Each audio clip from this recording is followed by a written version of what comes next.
రేపు మన హైదరాబాద్ నడిబొడ్డులో పురుష ద్వేషి మహాసభలు పెట్టి ఆడద లేకపోతే మగాడి బతుకు గాడిద బతుకని మన ఆడవాళ్ళ గొప్పతనం నిరూపించాలి. కనీసం 1,00,000 మందిని హాజరవ్వాలి మన సభలకు. సరేనా? అవునక్క, నీకెందుకే మగవాళ్ళంటే అంత కోపం? దానికి గత చరిత్ర ఉందమ్మా. వాటి ఫ్లాష్ బ్యాక్. నాకప్పుడు 4 ఏళ్ళు, నేను అందంగా ఉండేదాన్ని. ఇప్పుడు సభలంటూ ఇలా తయారయ్యా గాని అప్పుడు నాకు 4 ఏళ్ళు. బయట ఆడుకుంటున్న టైంలో 5 ఏళ్ళ అబ్బాయి అందంగా ఉన్నాడు, అందంగా నవ్వాడు. కలిసి ఆడుకున్నాం. నా చేతిలో కోతి బొమ్మ బాగుందని లాక్కుని వెళ్ళిపోయాడు. బావురు కప్పుల ఏడ్చా, బాధగా పేసి పెట్టా, బొమ్మ తిరిగి లేదు. అప్పుడు మొదలైంది. ఏంటి అప్పుడే మొదలైందా ద్వేషించడం? కాదు, నాకప్పుడు 12 ఏళ్ళు. నేనప్పుడు 6th క్లాస్ చదువుతున్నా. నా పక్క బెంచిలో అందమైన అబ్బాయి అందంగా నవ్వాడు, హాయ్ అన్నాడు. క్లోజప్ లాగా క్లోజ్ గా ఉన్నాం. మళ్ళీ బాయ్ అన్నాడు. అప్పుడు కలిగింది. ఏంటి బాయ్ అన్నందుకే? బాయ్ అన్నందుకు కాదు, ఇచ్చిన పెన్సిల్ తిరిగి ఇవ్వకుండా వెళ్ళిపోయాడు. అప్పుడు కలిగింది ద్వేషం? కాదు, అప్పుడు నా వయసు 25 ఏళ్ళు. 25,000 సంపాదిస్తూ హ్యాపీగా ఉండేదాన్ని. మళ్ళీ అప్పుడు ఏముంది, మళ్ళీ అందమైన అబ్బాయి వచ్చాడు, అందంగా హాయ్ అన్నాడు, మళ్ళీ బాయ్ అన్నాడు, అంతే కదా? కాదు, ఓయ్ సినిమా సిద్ధార్థ లాగా ఓయ్ అన్నాడు. చూపులు కలిసాయి, మాటలు పెరిగాయి, నా మెల్లో 3 ముళ్ళు పడ్డాయి. మరి మొదటి రాత్రి? ఆ విషయానికే వస్తున్నా. మొదటి రాత్రి ఎంగిలి చేసిన పాలు నన్ను తాగమన్నాడు. ఎంగిలి చేసిన పాలు నన్ను తాగమంటావురా అని జాకీ చాన్ లాగా జాడిచి తన్నా. ఆవకాయ జాడీలో వాడి తల ఇరుక్కుపోయింది. 8 నెలలు బెడ్ రెస్ట్ తీసుకున్నాడు. ఓపెనర్ సెవాగ్ లాగా మళ్ళీ లేచాడు. అదే రోజు నా బర్త్డే. కాలు మీద పడి ఆశీర్వాదం తీసుకోమన్నాడు. వంగపెట్టి మళ్ళీ తన్నా. ఈసారి 9 నెలలు బెడ్ పై ఉన్నాడు. ఫామ్ లోకి వచ్చిన కోహిల్లా మళ్ళీ లేచాడు. లేచాడు, లేచి బట్టలు చదురుకుని బాయ్ అని వెళ్ళిపోయాడు. ఇంతవరకు రాలేదు. ఏదో ప్రేమ కొద్ది భార్య కొడితే సర్దుకుపోతాడు అనుకున్నాను గాని ఇలా సర్దుకుపోతాడు అనుకోలేదు. ప్రేమగా కొడితే ప్రాణాలు ఇచ్చేవాడు, అలా బర్రెలా కొట్టి ప్రాణాలు తీద్దాం అనుకున్నావు కదే. వాడు కాబట్టి బ్యాగ్ అత్తుకొని వెళ్ళిపోయాడు. అదే నేనైతే గొయ్యి తీసి పాతేసేవాడిని. సాడిస్ట్ మొహం దానా, అలా వంగబెట్టి కొడితే ఎవరుంటాడే? టూత్ పేస్ట్ మొఖం దానా. ఏదో ఫ్లాష్ బ్యాక్ అంటే భాష రేంజ్ ఊహించుకున్నాను. ఇలా మాడిపోయిన మసాలా దోశ లాగుందంటే ఇంకొకసారి ఫ్లాష్ బ్యాక్ అని తల పైకెత్తావో మొగకాకి చేత నీ ముఖం మీద ఇంకొకసారి ఇలా రాకు. నీ సంఘాలన్నీ సంకలు పెట్టుకోలు, లేకపోతే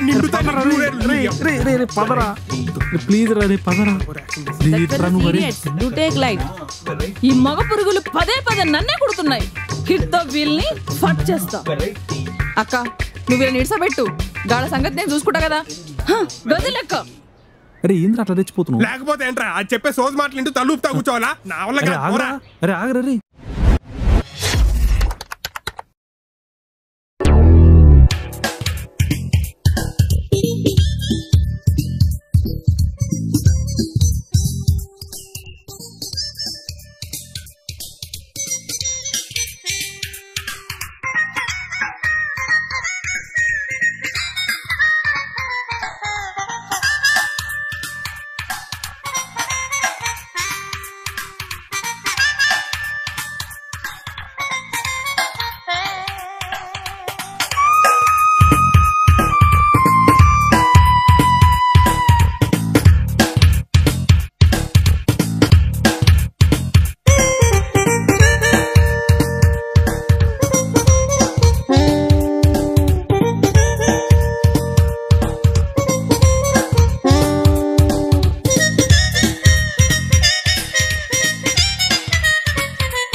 అమ్మా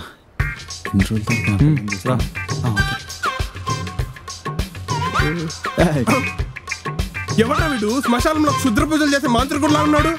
వీడు మన శంకిని మొగుడురా. వీడు శంకిని మొగుడా? నేనే. వీడెక్కడ దొరికాడరా నీకు? ఇంతకు నీ భార్య పేరేంది? నా పిల్లం పేరు శంకిని సార్. అమ్మని అదేనా? రారా నీకు చూపిస్తారా. నా పిల్లని చూడక చాలా రోజులు సార్. అలా దొరికాడా భయ్యా? దాని దెబ్బలు మీరు ఎలా తట్టుకున్నారు భయ్యా? దానికి ఒక ఫ్లాష్ బ్యాక్ ఉంది భయ్యా. ఫ్లాష్ బ్యాక్ అన్నా అనుకో పాతేస్తా భయ్యా. నువ్వు ఆపరా. వీడిని వాడుకొని ఆ శంకిని ఐస్ క్రీమ్ లా కరిగించేద్దాం. భయ్యా నా దగ్గర ఒక మంచి ఐడియా ఉంది భయ్యా. దాన్ని పొగడాలి. పొగిడితే ఐస్ క్రీమ్ కూల్ అయిపోతుంది. నేను చూసుకుంటా కదా. మరి అప్పుడేం పీకావు? అంటే అప్పుడు ఏం పీకలేకనే ఇప్పుడు పీకుదాం అంటున్నా భయ్యా, అంతే. రేయ్ చాలా గ్యాప్ వచ్చింది కదా. నేను చూసుకుంటా. ఎలాగో వాళ్ళ మేనేజ్ చేసేసాడు రా పద.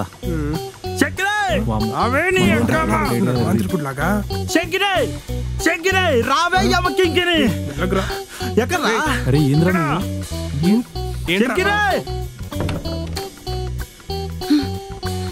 ఎవడ్రా నాకు పిలిచింది? నేనే నీ మొగుడు వీరాజుని. చెప్పండి రా వీరన్నా. ఎందుకు వచ్చావు? ఏ మొహం పెట్టుకుని వచ్చావు? అంటే కొత్త మొహం పెట్టుకొని రావడానికి నా దగ్గర పైసలు లేవు, అందుకని ఉన్న మొహం పెట్టుకునే వచ్చా. నీ మొహం చూసి చాలా సంవత్సరం అయిపోయింది, అందుకని ఒక్కసారి డైరెక్ట్ గా నేను చూసి చచ్చిపోవాలనిపించింది. ఏమంటారు ఫ్రెండ్స్? మేడం అంతే. అది గొంత మ్యాన్ హోల్ గుంత, అది మూత పండు కోత, అవి కళ్ళ తుపాకి గుల్ల. అబ్బో ఇలా చెప్పుకుంటూ పోతే చాలా ఉన్నాయి సార్. బ్రో శంకిని అందం మహాభారతం, గుణం రామాయణం. ఏమంటారు ఫ్రెండ్స్?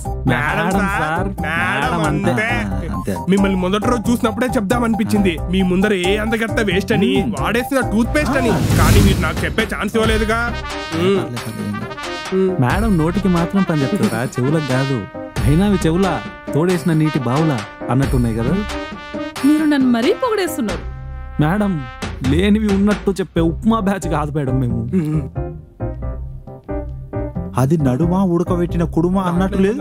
ఒకసారి చూడు మేడం, మీకు చిన్న షాక్. ఏంటది? నీ చేతిలోంచి కోతి బొమ్మ కొట్టేసింది, నీ బ్యాగ్ లో నుంచి పెన్సిల్ తీసింది. ఎవరు అనుకున్నా? ఎవరు? మీ ఆయనే. అవన్నీ తిరిగిచ్చి మళ్ళీ నీ ప్రేమను పొందాలనుకున్నాడు, కానీ మిమ్మల్ని కలవాలన్న తొందరలో అవన్నీ మర్చిపోయాడు. బందర్ లడ్డు లాంటి మీరు, బాదం పిస్తా లాంటి వీరు, మీ ఇద్దరు కలిస్తే ఆ టేస్టే వేరబ్బా. అంతేగా.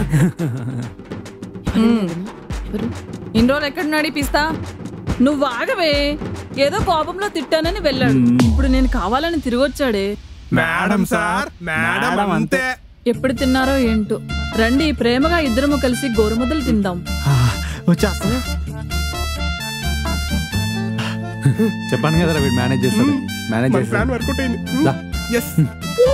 అక్క కొట్టిన దెబ్బలకి నీ బాడీ ఎలా ఉంది? నా బాడీకి అంటే బ్రహ్మాండంగా ఉంది. నీ అక్క బాడీ గంధం చెక్కల నున్నగా తయారైంది. అయితే పదండి రూమ్ కెళ్ళి రుతువుని చూడగానే అన్ని మర్చిపోయినట్టుంది. అక్క పిచ్చా, నీకు ఇవాళ మీటింగ్ ఉంది. నువ్వు ఆపవే. ఇంకా సంఘాలు లేవు, సభలు లేవు. ఇదిగో జ్యోతి, నీకు ఇదే చెప్తున్నా. మంచిగా కాపురం చేసుకుంటూ హ్యాపీగా ఉండు మీ ఆయనతో. సరే రండి పోదాం. తగ్గేదేలే, ఇలా జాగరమే పదా.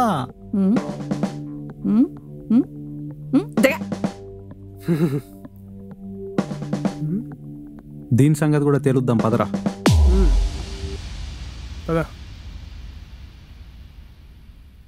పద్దు, ఇక నీ పని అయిపోయింది.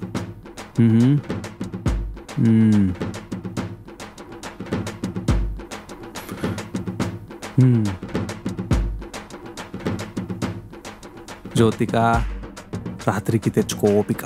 పద.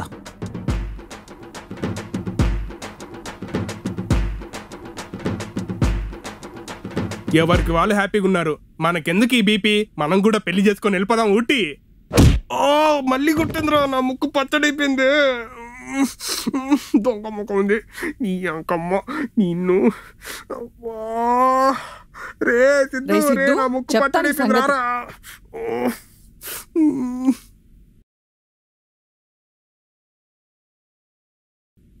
ఏమైంది అలా ఉన్నావు? తిన్నావా అసలు? ఏమైంది అలా ఉంటున్నావు ఈ మధ్య? అయ్యో ఏమైంది దీనికి? ఇది వామిటింగ్ చేసుకుంటుంది, ఫుడ్ తినలేదంటుంది. ఏమైంది దీనికి? ఏమో ఏంటో.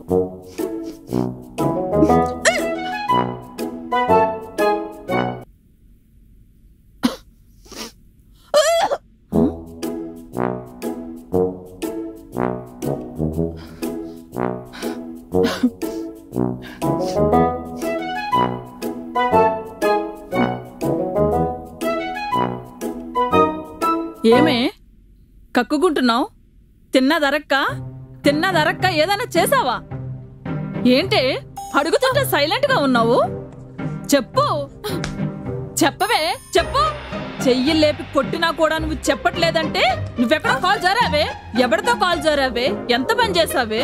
చెప్పవే ఏం చేసావో చెప్పు. పద్ధతి అనే పదానికి పర్యాయ పదమే మనం. ఈ విషయం అందరికీ తెలిస్తే విషం తాగి చావాలే మనం. చెప్పవే ఎంత పని చేసావే నువ్వు? చెప్పవే ఈ అగత్యానికి పాల్పడింది వాడు ఎవడే? చెప్పు. ఎవడు? మన ఫ్యామిలీ అలా కొడుతున్నావు కొట్టినట్టు. ఇది ఎంత పని చేస్తుందో తెలుసా? ఇది ఎక్కడో కాల్ జారింది. అంతేగా అమృతాంజన్ రాస సరిపోతుంది. కాల్ జారడం అంటే బాత్రూమ్ లో జారటం కాదమ్మా. ఇది ఎవడి బెడ్రూమ్ లో జారిందమ్మా. ఇది కడుపుతుంది. ఏంటి పొద్దున్న మీకు ఆగోలా? అవును, నీ ముక్కుకేమైంది? నా ముక్కుకేం కాల. నా ముక్కుకేం కాకూడదని బ్యాండేజ్ చేసుకున్నా. నా ముక్కు గోల ఆపేసి పద్దు మీ ఎక్క గోలైంది. అద్దుకి ప్రెగ్నెన్సీ అంట. అయ్యో ఎంత ఘోరం జరిగిపోయింది. ఇంతవరకు నేనే ముట్టుకోలేదు. నా ధనాగారాన్ని దోచేశారయ్యా భగవంతుడా. అయ్యయ్యో నీ పొద్దు నీ మీద ఆశలు పెట్టుకున్నావు కదే.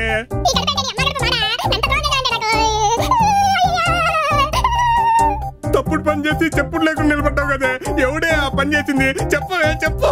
నీ మూదాల్లాగా ఉండగా చెప్పు. ఇల్లు మొత్తం సొక్క సముద్రంలో మునిగిపోయింది. పద్దుకి 3వ నెల. పద్దుకేంటే ఇది అందరికి 3వ నెలే కదా, మార్చి కదా. కొడితే మాట్లాడవే. దానికి 3వ నెల. ఇప్పుడు కడుపుతుంది. కడుపుతో ఉందా? పద్దు చెప్పు. పద్దు ఎవడాడు? చెప్పు పద్దు. వాడు పిల్లకని చేతిలో పెడతా. ఎవడాడు? ఎవడో నాకేం తెలుసు. చెప్పవే. బావ అడుగుతుంటే చెప్పవేంటి? చెప్పవే. వచ్చేది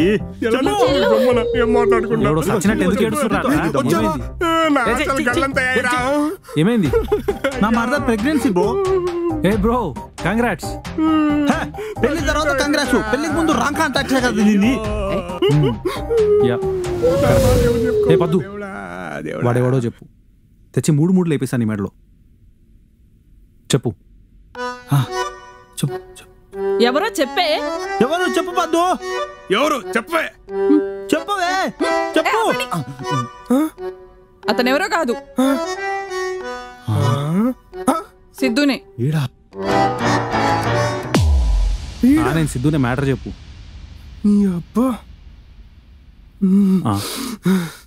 ఇదేంట్రా అందరూ ఇట్లా చూస్తారు? సిద్ధునే నన్ను బలవంతం చేశాడు. ఏం మాట్లాడుతున్నావు? సిద్ధునే దీనికి అంతటికి కారణం. క్షణాల్లో నన్ను బలవంతం చేశాడు. లొంగి కట్టుకున్న సిద్ధుకి లొంగిపోక తప్పలేదు. మొత్తం ఊడ్చాను. సిద్ధు వచ్చాడు. పాత సినిమాలో విలన్ హీరోయిన్ చూసినట్టు చూశాడు. పట్టుకున్నాడు. వద్దని ఏడ్చా. వినలేదు. మొహం మార్చా. అయినా చూడలేదు. కామంతో కళ్ళు మూసుకుపోయి నన్ను చెరిచాడు. ఏంటే నా సీరియల్ డైలాగ్ నాకే చెప్తున్నావా? ఇదంతా అబద్ధం. ఆపరా. పద్దు కసక్లా ఉంటుందని దాన్ని ఫసక్ చేసావు కదరా. నీ పెళ్ళం నీ దగ్గర రానియట్లేదని దాన్ని రుద్దుకున్నావు కదరా. ఇంకో మాట మాట్లాడావు అనుకో నీ చెంప పగులుతుంది. మాట్లాడుతున్నాడు. నోరు మూయరా దరిద్రుడా. ఎందుకు మీ అలాంటి నోరు? మోసం చేసి నన్ను పెళ్లి చేసుకున్నావు, మళ్ళీ దాన్ని కూడా మోసం చేసావు. నీతో లైఫ్ లాంగ్ ఉండాలనుకున్నా, ఇక నీతో బతికించి అందొస్తుందండి. జ్యోతిక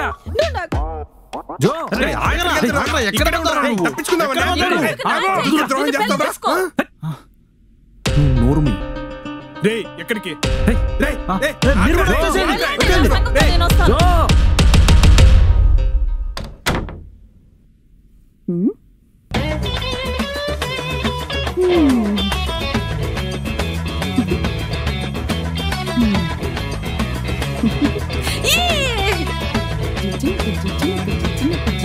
నగ్గించు నగ్గించు నగ్గించు